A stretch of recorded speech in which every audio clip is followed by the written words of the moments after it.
Здравейте, аз съм Крум и днес ще правим палачинки. Това са нашите продукти. Започваме като сложим една чайна лъжичка сода в киселото мляко. Ето така. Разбъркваме. Засипваме млякото.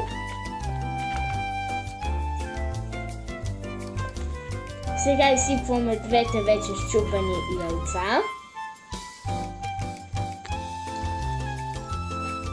Ето така, без черупки. Разбъркваме хубаво. И изсипваме малко вода.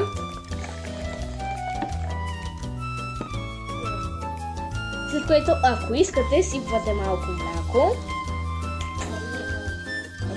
Ако сте по-сръчни, може да използвате с едната ръка миксера, а с другата да сипвате брашно, но тъй като аз не съм, тук имам помощ.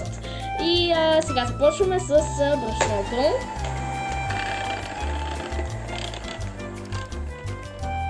Сипваме брашно и го разбъркваме, докато сместа започне да прилича леко на боза. Ако сте сипали много брашно, може да сипате още вода или мляко и така няма да бъде толкова гъста.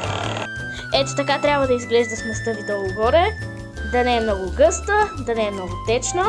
Порежем едно парче масло. И го слагаме в тигана да се разтопи.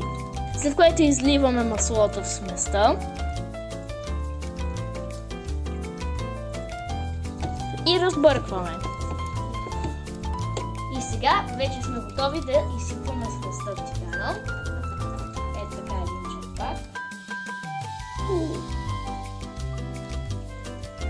Оформяме го.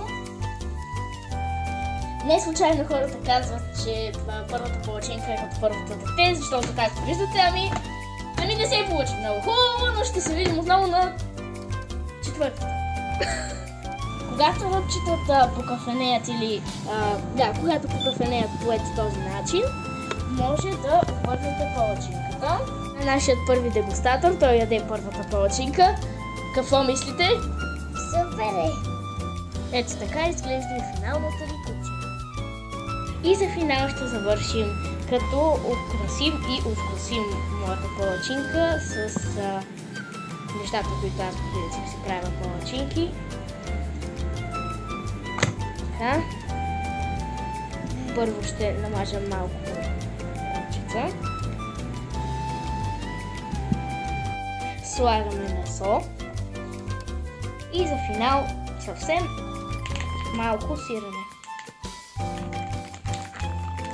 Благодарим ви, че гледахте това видео. Това е нашият краен продукт. И ако искате още подобни видеа, кажете